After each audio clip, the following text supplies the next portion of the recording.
إن الحمد لله نحمده ونستعينه ونستغفره ونعوذ بالله من شرور أنفسنا ومن سيئات أعمالنا أشهد أن لا إله إلا الله وحده لا شريك له وأشهد أن محمدا عبده ورسوله أما بعد ولقد خلقناكم ثم صورناكم ثم قلنا للملائكة اسجدوا لآدم فسجدوا إلا إبليس لم يكن من الساجدين قال ما منعك ألا تسجد إذ أمرتك قال أنا خير منه خلقتني من نار وخلقته من طين قال فاهبط منها فما يكون لك أن تتكبر فيها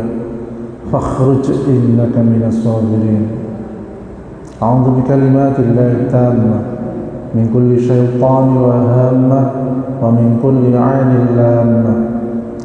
Alhamdulillah, bapak-bapak sekalian yang dirahmati Allah, bersyukur kita kepada Allah atas segala nikmatnya, diberikan kesempatan untuk beribadah kepada Allah Subhanahu wa ta'ala. Semoga amal ibadah kita diterima oleh Allah Subhanahu wa ta'ala. Ini adalah salah satu hal bahwa ibadah yang kita lakukan adalah sebagai ladang amal untuk bekal kehidupan kita di akhirat. Ya, tadi sepintas saya berbincang dengan Bapak Syukur nih, Masya Allah, sangat menyentuh sekali ketika ada seseorang yang mendekati sakaratul maut minta nasihat ke beliau. Ya. Yang tadi saya tangkap bahwasanya barang siapa yang nandur kebaikan, ya, insya Allah akan panen kebaikan, walaupun kebaikan itu tidak tumbuh semua. Kayak seseorang yang menanam padi, tidak 100% tumbuh semua, mesti ada luputnya. Nah, itu kebaikan. Nah, kalau seseorang menanam kejelekan, ya sudah pasti dia akan panen hampir semua kejelekan, tidak ada kebaikan di situ. Ya. Jadi di sini menjadi pelajaran kita bahwa kita itu di dunia ini ladang untuk mencari amal, ladang untuk mencari sangu kita kehidupan di akhirat yang dimulai dari alam kubur. Ya, yang diceritakan beliau tadi, setelah minta nasihat, beberapa hari kemudian Allah cabut, ya, karena penyakit kankernya itu. Yes, qadarullah. Ya.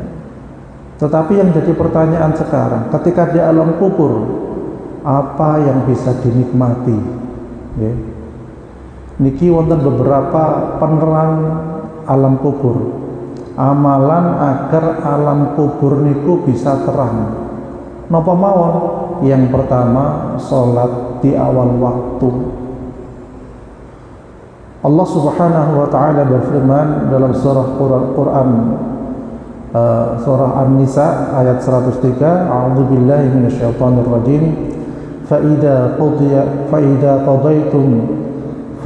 qadaytumus salata fadhkurullaha qiyaman wa qu'udan wa 'ala junubihim. Maka apabila kamu telah menyelesaikan salatmu, ingatlah Allah di waktu berdiri.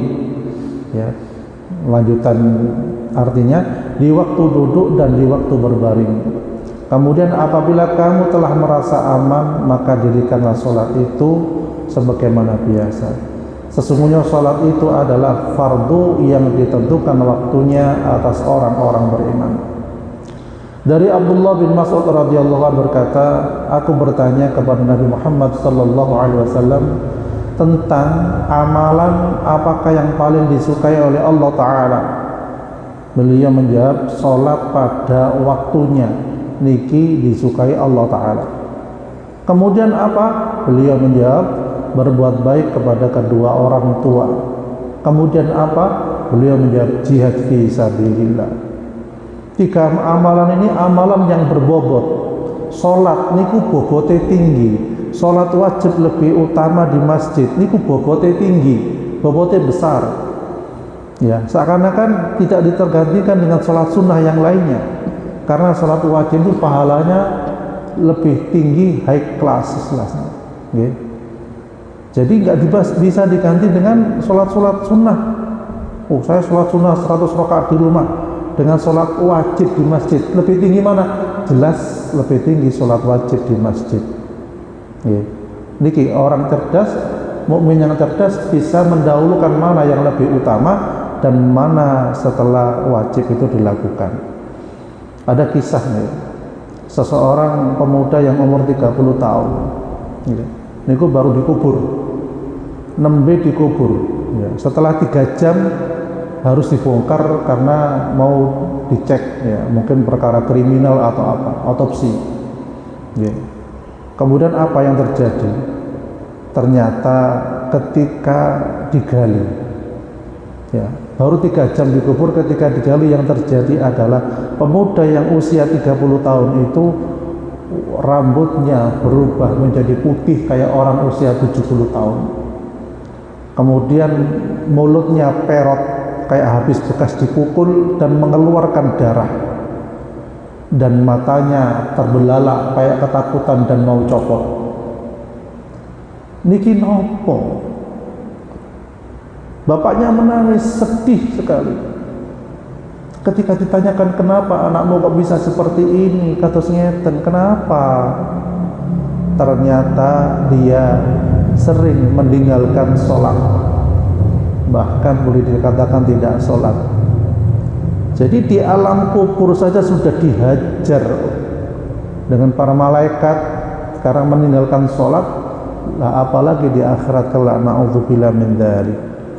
Ya, saking pentingnya sholat ini, makanya kita mengajari anak-anak kita, anak laki-laki terutama, untuk sholat berjamaah di masjid, agar mereka mendahulukan Allah Subhanahu wa Ta'ala dalam setiap perkara-perkara yang lain, bahwa perkara akhirat itu lebih utama daripada perkara dunia. Diancam oleh Allah Subhanahu wa Ta'ala dalam Al-Quran, فَأَمَّا مَنْ طَغَى وَآثَرَ الْحَيَاةَ الدُّنْيَا فَإِنَّ الْجَحِيمَ هِيَ الْمَأْوَى. Barang siapa yang melampaui batas dan mengutamakan kehidupan di dunianya, ya, fa'innal jahima hiyal ma'wa, maka neraka jahimlah tempat tinggalnya. Jadi diku ancaman keras orang yang lebih mengepentingkan kepentingan dunianya. Kemudian penerang alam kubur yang tadi disampaikan, kemudian apa? Yaitu berbuat baik kepada orang tua. Era digital, ya, sekarang ini bisa jadi mengurangi seorang anak berbuat baik kepada orang tuanya. Betapa tidak kita sering mengeluhkan perbuatan anak kita. Betapa tidak kita kadang sering bingung dengan perilaku anak kita. Semakin mungkin semakin sulit dinasihati, na'udzubillah min dzalik. Semakin sulit untuk disuruh ke sana kemari dalam rangka membantu kita. Mungkin ada yang seperti itu. Inilah era khawatir dengan kondisi seperti ini menjadikan murkanya Allah Subhanahu wa Ta'ala. Ketika orang tua yang sudah membesarkannya, merawatnya, mendidiknya, kemudian tidak direken oleh anak-anaknya, ini bisa jadi menjadikan Allah murka kepadanya. Na'udzubillah tsumma na'udzubillah. Oleh karena itu, marilah kita senantiasa mendoakan mereka, anak-anak kita, untuk selalu berbakti kepada orang tua, kepada kita. Bukan karena apa? Karena perintah dari Allah Subhanahu wa Ta'ala. Malah dalam surah Luqman dikatakan, anishkurli wali walidayk, bersyukurlah kepadaku dan kepada orang tuamu. Ya, dengan perkembangan zaman yang mungkin luar biasa saat ini, ya, dengan kemewahan, ya, dengan wisata-wisata yang mungkin banyak ditunjukkan, ya, kalau dahulu kita mungkin renangnya di sungai, sekarang bisa milih kolam renang anak-anak kita. Artinya kebutuhan kita mencari uang pun juga semakin banyak. Ini menjadikan mereka khawatir mengurangi berbakti kepada orang tuanya. Ketika mereka punya uang, pikirannya bagaimana bisa wisata ke sana. Ketika mereka ada kelebihan rezeki sedikit, bagaimana dia berwisata ke jauh sana, ke Bali, ke Banyuwangi, dan lain sebagainya. Sehingga lupa bahwasanya ada wisata surga yang Allah janjikan kelak di akhirat, yaitu berbakti kepada orang tua, pergi ke masjid, rajin pergi ke masjid, majelis ilmu. Itu wisata-wisata surga. Dan ini insya Allah yang akan menenangkan, mendapat ridho dari Allah Subhanahu wa Ta'ala. Jadi oleh karena itu, mari kita bersama-sama banyak istighfar kepada Allah Subhanahu wa Ta'ala. Andai kata mungkin lupa kita mendidik anak kita atau salah dalam mendidik anak kita, kita istighfar, mohon ampun kepada Allah. Astaghfirullahaladzim, astaghfirullahaladzim. Kita taubat kepada Allah. Salat taubat 2 rakaat tiap hari. Atas kesalahan kita mendidik anak kita, mungkin mereka ada yang nggak mau sholat, nggak mau berbakti kepada orang tua, nggak mau pergi ke masjid. Kita selalu istighfar kepada Allah Subhanahu wa Ta'ala. Jangan jadikan hidup ini tenang-tenang saja di dunia, masalah akhirat. Karena khawatir ketika menyesal di akhirat tiada gunanya. Mendingan menyesal sekarang, kita masih bisa memperbaikinya. Astagfirullahaladzim. Ya Allah, ampunilah aku karena anak-anakku kurang rajin sholat. Ya Allah, ampunilah aku dan anakku karena anak-anakku mungkin kurang rajin beribadah kepadamu. Ini adalah dalam rangka qu anfusakum wa ahlikum naro, agar kita terjaga diri kita, keluarga kita dari api neraka. Ada kasus anak-anak yang meninggalkan orang tuanya, naudzubillah min dzalik, karena orang tuanya punya kesalahan, dia tidak mau bersama orang tuanya. Ini anak yang kurang cerdas. Harusnya orang tua itu adalah ladang pintu surganya mereka, tapi ditinggalkan karena kecewa dengan orang tua. Padahal ketika seseorang berbakti kepada orang tua itu tanpa syarat, baik orang tuanya itu mungkin tidak sholat, bahkan orang tuanya kafir, bahkan orang tuanya syirik, Allah memerintahkan tetap berbakti kepada orang tua. Sampai dikatakan dalam surat Luqman, wa in jahadaka 'ala an tusyrika bima laysa laka bihi 'ilm fala tuti'huma wa sahibhuma fid dunya ma'rufa. Andai kata orang tuamu berusaha mengajakmu untuk berbuat syirik kepadaku, kata Allah, maka tolaklah. Ojo direken tolak. Tetapi dikasih tahu oleh Allah, wa sahibhuma fid dunya ma'rufa. Pergaulilah mereka di dunia dengan baik. Walaupun Allah suruh menolak dalam arti tidak mau menyembah selain Allah, tapi kita tetap dianjurkan merawat, berbakti kepada mereka walaupun mereka syirik kepada Allah. Ini bentuk maha pemurahnya Allah Subhanahu wa Ta'ala kepada hambanya. Tidak mentang-mentang karena orang tua syirik ditinggal begitu saja, tidak kasih makan, tidak dikasih minum, tidak dirawat. Tidak seperti itu dalam Islam. Lah apalagi orang tua yang tidak syirik kepada Allah, orang tua yang gemar ibadah dan rajin pergi ke masjid, itu juga harus lebih diberbakti. Ini adalah merupakan gambaran gambaran pintu surga itu adalah lebih utama, karena seseorang tidak bisa masuk surga tanpa lewat pintu surga. Dan pintu surga seorang anak laki-laki terutama adalah orang tuanya. Dan mudah-mudahan kita sekalian oleh Allah Subhanahu wa Ta'ala dijadikan hamba yang berbakti kepada orang tua kita, dan juga semoga istri kita oleh Allah diberikan petunjuk untuk mengurus pintu surganya. Siapa pintu surga seorang istri? Yaitu suaminya. Dan ini banyak terlalaikan. Mungkin banyak seorang istri yang update status TikTok ini dan sebagainya sehingga lupa pada suaminya.